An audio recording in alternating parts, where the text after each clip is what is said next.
Hey folks, I'm Mike. Do you hate ads? I hate ads. You know what I like? Patreon.com/Inkdependence. It keeps this blog ad-free. Hello and welcome to an Inkdependence.com brief video review and water drop test. Today we have a Montblanc orange. This is a limited edition orange. Comes in this cool little box just like they usually do. It's a 30 ml bottle. This is Montblanc Lucky Orange. I picked this up at the Philly Pen Show from Anderson Pens is where I bought this for the usual price of what do these go for? 18 bucks, I think, is what these were going for. Something like that. 18, 19. It's usually how it goes with these limited editions. I kind of struck out, or I guess Montblanc struck out a bit with the Miles Davis ink, which I was not super impressed with. Although I have heard a couple of people say that they've used it as a highlighter ink, and it works perfectly well that way. So maybe it's good for that. I don't know. I haven't tried it. But this one, however, is a pretty solid ink. I really like Lucky Orange. You know, I'm going to like an orange ink. So in that bottle, you have this little bottle of ink. Here's his little plastic hat. I'm not sure why he has this hat. To protect his snowflake, I imagine. Or as somebody on Facebook was saying, it was a mountaintop. I don't know. I think it looked like a snowflake to me, but whatever. Anyway, this is the ink itself, made in Austria, like the rest of these. It is a very, very bright sort of orange ink. There we go. Plenty of orange there. You can actually see, around the edges of the cap, a little bit of ink that got in there and dried out. If you have this ink dry, it will probably, there's some more. There you go, see around the edge there? That's nothing to worry about. That's just some ink that has dried out. That's the dyes and stuff have precipitated out. Not a big deal. You add a little bit of water and boom, you've got ink there again. But I wouldn't worry about that. And if you see a little bit of that on the nib of your pen, I think that's probably all right too. I'm never worried about that kind of problem. I had this ink in two pens. This one, and I've lost the other pen. No, I haven't. Here it is. It was orange, so I missed it. All right, we'll start with this one. Both these have orange on them. It's a little matchy-matchy, I suppose, which is odd for me, but what are you going to do? This is a Monteverde Artista Crystal, which is a great little starter pen. It's, I don't know, people talk a bunch of trash about Monteverde sometimes. Like say the nibs are garbage and that sort of thing. I haven't had any of those problems with Monteverde pens, at least not these.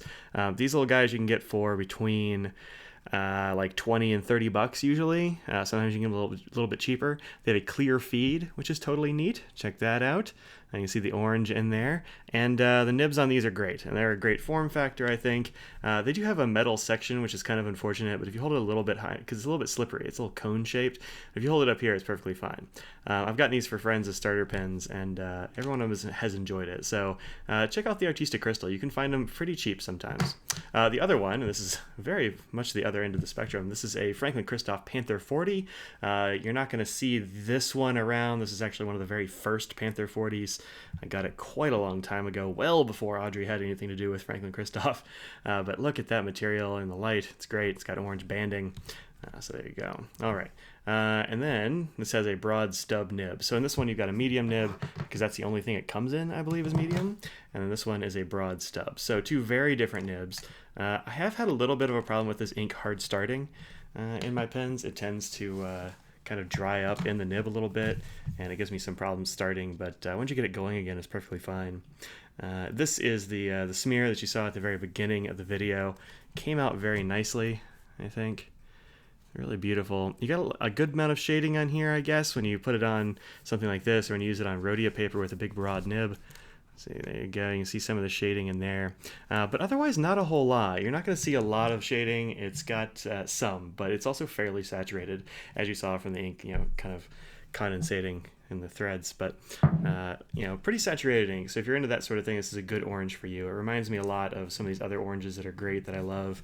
Like down here, we've got Ken Mokusai looks a lot more like it than I think it should.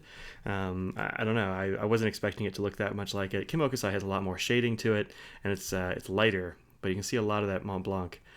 There's the best shot of it, I think.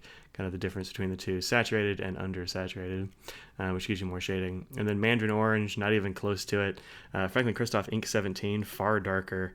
Sailor General Rory and Schaefer Red, those are both just reds. I didn't have any other oranges. I don't have any left of the Ackerman 15, which is the orange bovin. It's my favorite orange, but this one's a darn good replacement, although I don't remember Orange Bovin ever stopping up in the nib on me and giving me hard starts. So it's got that over it for sure. As far as other kinds of behavioral stuff, it flows a little bit wet once you get it started, but until then, like if you leave your pens, I haven't written with these in a little while. Let's see if they start up. We'll just do a little scribble here on the, we'll put it down here. So yeah, so see, just kind of nothing. There we go. I'm gonna start at the nib slit. Let's see if I can get it going a little more. Yeah, it's going in the back, but not on the front. See, hard starts. Well, now we're starting to go a little bit. Yeah, that's not great behavior from this pen, honestly, and I'm a little disappointed in that right there. Hi, Clipsy. Shh, quiet, I'm making a video. So yeah, that one didn't start up very well, and that nib never has a problem drying out. The cap seal is really good. This one, same deal. Oh, this one started going right away. All right, good. So, you know, great. Maybe I've used this one more recently. Maybe it's because I was just playing with it, but did start right up. Anyway, I haven't used these pens in a few days, actually. I wrote this review, and then I got busy doing other stuff, and I did the review for that TI Scribe pen on Kickstarter. Yeah, nothing. Does not want to start up. I think it might, yeah, it might have condensated a little, or not condensated, precipitated a little bit there in the nib. So yeah, it might stop up a little bit. I would be careful using this maybe in pens that were not easy to disassemble. This one is really easy to disassemble. Let me make sure there's actually ink in here. Yeah, there's some left. I had to move the piston down a little bit, actually. I must have primed it at some point. Anyway, I would use this in a pen that's easier to take apart, just because you don't want that to happen inside a pen you can't do anything with. I mean, a little bit of water will take that right off, but still irritating. So that's my one knock against this ink, really, is that behavior right there. As far as on copy paper, it works really well on copy paper. I was using it to grade papers and that sort of thing. I was told by somebody that red ink will traumatize people. And this is like a psychiatrist or a psychologist that was telling me. So I'm like, all right, well, I guess I'll believe you. So I started using other colors as well as red, and orange is one of them that I've been using. So I've been using this on kind of pretty crappy papers, and it works really well. Here it is on Staples 20-pound paper, and you'll see there no feathering, even on the broad stub. You can see both of these are writing kind of a broad line. That medium's a fairly broad medium, I suppose. Or maybe there's a little bit of spread. That's also possible. It's hard to detect that sometimes. But neither of these had any feathering to speak of. Any in there I can see at all? No, all looks really clean. So good job. And then on the back of the page, you see there, you can see some like mild show through here and there, but no bleed. So good job on the copy paper. Once you get this stuff going, it behaves really well. So as I said, the only knock against it is that it doesn't behave well in the nibs sometimes, which is annoying, but not a big deal. So I've got a lot of ink on my hands. I've been doing a lot of ink samples today. So anyway, there you go. All right. So that is that. Let's look at it on a couple of other papers before we go to the water test. This is a Pen Habit currently inked journal. Go check those out over at penhabit.com. Matt will totally sell you an ink journal. These use some kind of like sugarcane paper, I think is what he uses for these. Or maybe it's wheat straw. I actually don't know off the top of my head, and it doesn't say. At least not in this version of the pen. Oh, look, there's a thing back here to keep track of what you bought. Glad I'm not doing that right now. Anyway, here it is on that paper. It's the same kind of nice orange you got on the Rhodia. This behaves equally well on non-Rhodia papers as it does on Rhodia paper, so that's cool. Good job, Montblanc. Then we got Tomoe River here. There we go. I'm running out of space between my camera and the tripod, actually.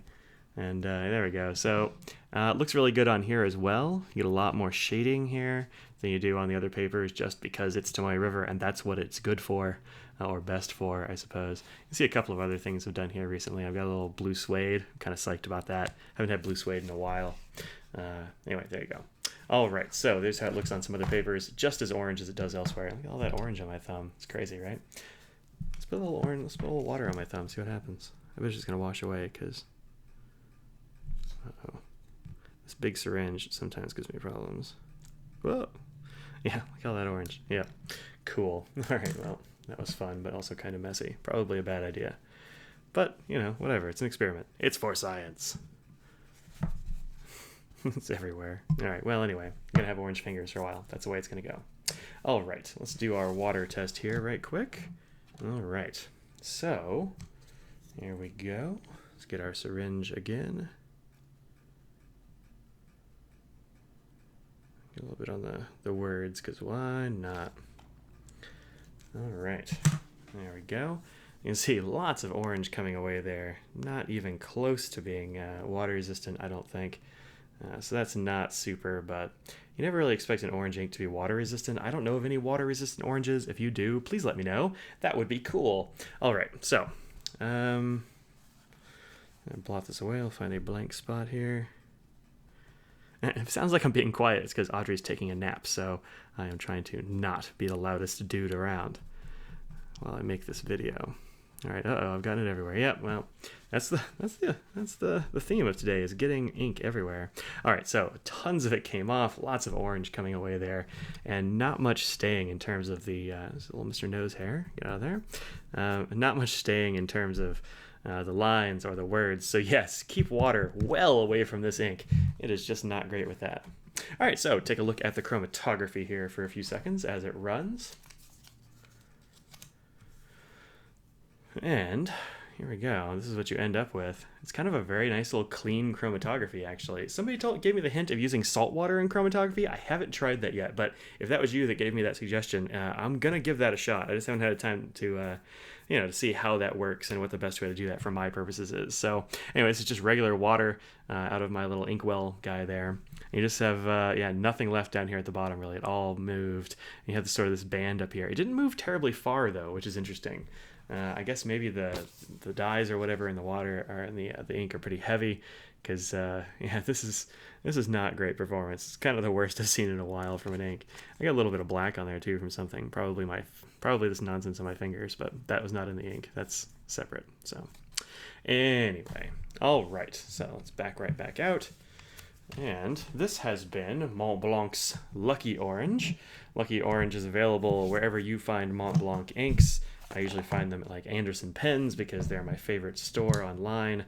Also in person, if you have a chance to go see their store, do it. I bought this. They didn't give it to me. They don't give me full bottles, just little samples. So this is one that I bought, and I'm not sad about that. I'm pretty psyched about this whole Montblanc Lucky Orange thing. I'm going to be using this for quite a while, unless I decide to hoard it or something silly. But there you go. This is one that I think is definitely worth picking up. Well done, Montblanc, on the Lucky Orange. Too bad about it not working in this pen right now. I'm not sure exactly what's going on with that, but I just haven't used it in like a few days. So I guess that's just kind of the way it goes. But anyway, disappointing, but what are you going to do? All right, so there you go. There you have it. I'm Mike. This is Ink Dependence, and you can find more of my stuff here. Look at all these videos and stuff. Check these links over here to connect to my Patreon page, to become a patron and help support this little blog effort of mine. That would be awesome, and I will see y'all later. Peace out.